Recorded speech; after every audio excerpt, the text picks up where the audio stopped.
Placebo effect হচ্ছে রোগীকে দক্ষতার সাথে এমন ঔষধ বা ব্যবস্থাপনা দেওয়া যার বাস্তব রোগের সাথে কোনো সম্পর্ক না থাকা সত্ত্বেও বেশিরভাগ সময়ই রোগী সেই ওষুধ বা ব্যবস্থাপনার কারণে সুস্থতা লাভ করে অথবা ভালো বোধ করে।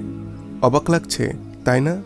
এখন ভালো করে ভেবে দেখুন তো, এইরকম অভিজ্ঞতার সাথে আমরা অনেকেই প্রত্যক্ষ বা পরোক্ষভাবে পরিচিত কিনা। এর উত্তর রয়েছে আমাদের আশেপাশেই। বেদ বা বেদিনীর কথা আপনি হয়তো অবশ্যই শুনেছেন। এরা এমন এক জনগোষ্ঠী যারা নানা রকমের কবিরাজি চিকিৎসার জন্য পরিচিত ছিল। যদিও বর্তমান পরিস্থিতি যথেষ্ট ভিন্ন। সময়ের সাথে সাথে চিকিৎসা বিজ্ঞানের নানাবিধি উন্নতি সাধনের ফলে মানুষ চিকিৎসার জন্য তাদের উপরে আস্থা হারিয়েছে। সাপের কামড়ের চিকিৎসা থেকে শুরু করে দাঁতের পোকা এবং কি দাঁত ব্যথাসহ অসংখ্য রোগের জন্য মানুষ তাদের উপরেই একটা সময় নির্ভর ছিল। বর্তমান চিকিৎসা বিজ্ঞান এই সমস্ত চিকিৎসা পদ্ধতিকে তীব্রভাবে লোক ঠকানোর কাজ হিসেবে অভিহিত করলেও সাধারণ গ্রামীণ মানুষজন যে তাদের চিকিৎসা থেকে বিন্দুমাত্র উপকৃত হয়নি এটা বলা যাবে না। এর কারণ স্পষ্ট, সেটি হলো শুধুমাত্র প্রতারণা করে এইভাবে শত শত বৎসর ধরে লোক সমাজে টিকে থাকা মোটেও সম্ভব নয়। কিন্তু এর মানে এটা নয় আমি তাদের চিকিৎসা পদ্ধতিকে সমর্থন করছি। এইখানে আমি এটাই বলতে চাচ্ছি, অবৈজ্ঞানিক পদ্ধতি হওয়া সত্ত্বেও বেদেরা অথবা আমাদের সমাজের হাতুড়ে ডাক্তাররা ক্ষেত্র বিশেষে রোগীর সমস্যা উপশমে সফল কেন হয় সেই সম্পর্কিত বৈজ্ঞানিক ব্যাখ্যাই খুঁজে দেখব আজকের এই ভিডিও থেকে। কবিরাজ, ওঝা, হাকিম এরা দক্ষতার সাথে চিকিৎসার জন্য সুপরিচিত ছিল। এমনকি এটাও বলা হয়, যার নামের জোর যত বেশি তার ওষুধ ও ব্যবস্থাপনায় তত জোর বেশি ছিল। মানুষ তাদের বিশ্বাস করত। 19 শতকের আগে চিকিৎসাশাস্ত্রে বিভিন্ন সমস্যার সমাধানে তারা প্লাসিবো ইফেক্টের ব্যবহার করত। যে হাকিম যত বেশি বিখ্যাত সে হাকিম রোগব্যাধিকে অতি সহজে এবং অত্যন্ত নিশ্চয়তার সাথে নিরাময় করতে পারত। চিকিৎসা বিজ্ঞান বিকশিত হবার আগে এরাই ছিল চিকিৎসা শাস্ত্রের সবচেয়ে গুরুত্বপূর্ণ ব্যক্তি। 19 শতকের আগে চিকিৎসা শাস্ত্রের বিভিন্ন সমস্যার সমাধানে তারা প্লাসিবো ইফেক্টের ব্যবহার করত। অর্থাৎ না বুঝেই তারা অনেক জটিল রোগের চিকিৎসা করত। তারা সমাজে এতটাই গুরুত্বপূর্ণ ছিল যে অনেকেই তাদের আধ্যাত্মিক ক্ষমতার অধিকারী বলে মনে করত। এমনটা প্রচলিত আছে, চিকিৎসা বিজ্ঞান বিকশিত হওয়ার আগেই ইউরোপে হাতুড়ে ডাক্তাররা এক জায়গায় বেশি দিন থাকতেন না। তারা ভ্রাম্যমাণ অবস্থায় চিকিৎসা ও ব্যবস্থাপনা দিতেন। তারা যখন কোনো জায়গায় যাত্রা করত তার আগে তারা কিছু তাদের দক্ষ এবং চালাক অনুসারীদের পাঠাতেন তাদের প্রচার করার জন্য। সেই অনুসারীরা তাদের গুরু নানা ধরনের অতিমানবীয় কীর্তির জনসমাগমে ফুলিয়ে ফাঁপিয়ে প্রচার করত। এইভাবেই তারা সেইখানকার সাধারণ মানুষদের প্রভাবিত করত তাদের চিকিৎসা নেওয়ার জন্য। এর ফলে তারা আর্থিকভাবে লাভবান হতো এবং দ্রুত অন্যত্র সরে পড়ত। নিউজিল্যান্ডের ভিক্টোরিয়া বিশ্ববিদ্যালয়ের একটি মজাদার পরীক্ষা অনুষ্ঠিত হয়। সেইখানে বেশ কিছু ছাত্রছাত্রীদের ঝাঁঝালো টনিক ওয়াটারের সাথে এক ফালি লেবু দিয়ে পরিবেশন করা হয় এবং তাদেরকে বলা হয় এগুলো হচ্ছে ভদকা। অবাক করা বিষয় হলো, পরীক্ষার শেষের প্রশ্ন উত্তর পর্বে পরীক্ষায় অংশগ্রহণকারী বেশিরভাগ শিক্ষার্থী নিজেদেরকে মাতাল হিসেবে দাবি করেন। তাছাড়াও তাদের শরীরে নানা রকমের মাতলামির লক্ষণ ও উপসর্গ পর্যবেক্ষণ করা হয়, অথচ তাদের প্রয়োগকৃত পরীক্ষায় কোথাও অ্যালকোহলের ব্যবহারই হয়নি। ঠিক এরকম ঘটনা চিকিৎসা ক্ষেত্রেও ঘটে থাকে। অনেক সময় ডাক্তাররা ইচ্ছাকৃতভাবেই অত্যন্ত দক্ষতার সাথে রোগ নির্ণয় করেন এবং ঔষধ হিসেবে রোগীকে চিনির ট্যাবলেট প্রদান করেন। সম্পূর্ণ বিষয়টি রোগীর অজানা থাকে। সে চিনির ট্যাবলেটকেই আসল ওষুধ হিসেবে বিবেচনা করে এবং আশ্চর্যজনকভাবে সুস্থ বোধ করে। এটাকে শুধুমাত্র গল্প ভেবে উড়িয়ে দেওয়ার কোনো অবকাশ নেই। এর পেছনে রয়েছে একটি যুক্তিসঙ্গত বৈজ্ঞানিক ব্যাখ্যা। মস্তিষ্ক যখন বুঝতে পারে অথবা ধরে নেয় আমরা খুবই কার্যকর কোনো ওষুধ খাচ্ছি, তখন সে নিজেই এন্ডরফিন নামের এক প্রকার রাসায়নিক পদার্থ নিঃসরণ করে। এর গাঠনিক সংকেত মরফিনের মতো, আর মরফিন ব্যথা নিরাময়ের কাজ ব্যবহার হয়।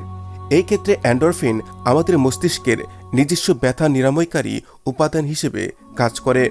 এর প্রভাবে রোগী তার ব্যথা থেকে উপশম লাভ করে এবং ভালো অনুভব করে। প্লাসিবো ইফেক্টের ফলে রোগীর মস্তিষ্কের যে আসল পরিবর্তন হয় সেটা এফএমআরআই করলে বোঝা যায়। এইখানে গুরুত্বপূর্ণ একটি বিষয় বলে রাখা প্রয়োজন। প্লাসিবো ইফেক্টের ফলে আপনি কোনো রোগ থেকে সাময়িক মুক্তি পেতে পারেন, কিন্তু এটি কোনো স্থায়ী সমাধান হতে পারে না। কারণ প্লাসিবো ইফেক্টের প্রয়োগকারী কোনো প্লাসিবো আপনার রোগের উপরে সরাসরি প্রভাব বিস্তার করে না, কিন্তু চিকিৎসা বিজ্ঞানে এর গুরুত্ব অনেকটাই বেশি। নতুন নতুন ঔষধের কার্যকারিতা নির্ণয়ের ক্ষেত্রে প্লাসিবো ইফেক্ট অনেকটাই গুরুত্বপূর্ণ ভূমিকা পালন করে আসছে। নতুন কোনো ভ্যাকসিন যখন মানুষের ওপরে প্রয়োগ করা হয়, তার আগে একটি জনসংখ্যার অর্ধেকের উপরে প্লাসিবো ভ্যাকসিন এবং বাকি অর্ধেকের উপরে নতুন ভ্যাকসিনের প্রয়োগ করা হয়। এই ক্ষেত্রে রোগী অথবা ডাক্তার কেউ জানে না যে কোন ব্যক্তিকে কোন ভ্যাকসিন দেওয়া হয়েছে, তবে সংকেতের মাধ্যমে নিরপেক্ষভাবে এই তথ্য সংরক্ষণ করে রাখা হয়। এর ফলে পরীক্ষাটি কোনো পক্ষপাত ছাড়াই সংগঠিত হয়। এই পদ্ধতিকে ডাবল ব্লাইন্ড পরীক্ষা বলা হয়ে থাকে। এই পরীক্ষায় আসল ভ্যাকসিন প্রাপ্ত ব্যক্তিরা যদি প্লাসিবো ভ্যাকসিন প্রাপ্ত ব্যক্তিদের থেকে বেশি সুস্থ হয়, তবে সেটি কার্যকারী ভ্যাকসিন বলে ঘোষণা করা হয়। প্লাসিবো ইফেক্ট অনেকগুলো বিষয় দ্বারা প্রভাবিত হতে পারে। ডাক্তার আর রোগীর মধ্যেকার সম্পর্ক তার মধ্যে সর্বাধিক গুরুত্বপূর্ণ ভূমিকা পালন করে। কারণ রোগী আর ডাক্তারের সম্পর্ক যদি ভালো হয়, তাহলে প্লাসিবো ইফেক্ট কাজ করার সম্ভাবনা বেশি। এছাড়াও বেশিরভাগ সময় মানুষ চিকিৎসার জন্য স্বনামধন্য ও পরিচিত ডাক্তার খোঁজেন। যে ডাক্তার যত বেশি খ্যাতি, তার বেলায় প্লাসিবো ইফেক্ট তত বেশি কার্যকারী হওয়ার সম্ভাবনা থাকে।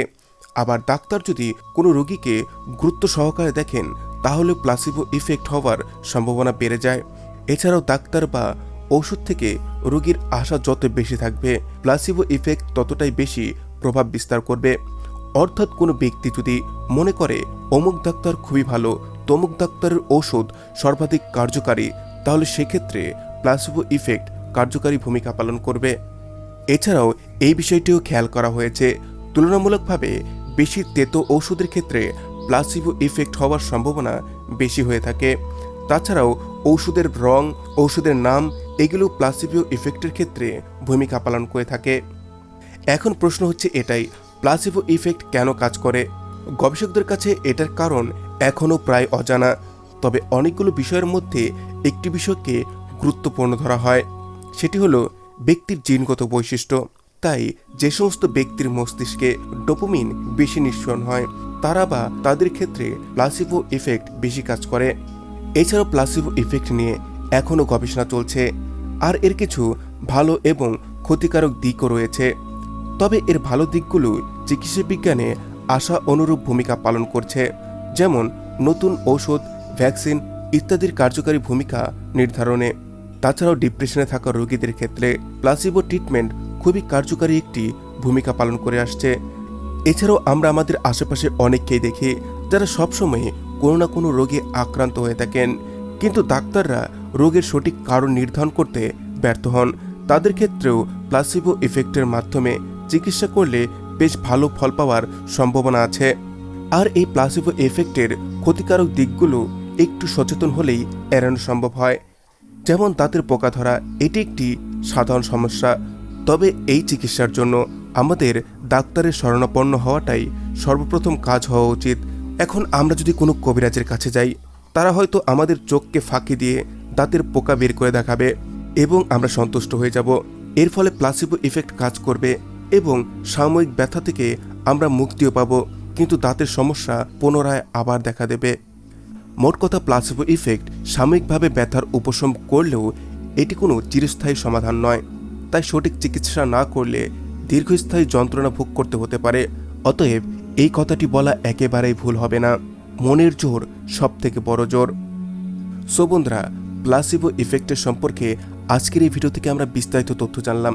ভিডিওটি কেমন লাগলো সেটি আপনি আমাকে অবশ্যই কমেন্টে জানাবেন। আর এই চ্যানেলটিতে নতুন হয়ে থাকলে সাবস্ক্রাইব করে বেল আইকনে ক্লিক করুন। Thanks for watching, take care, bye by.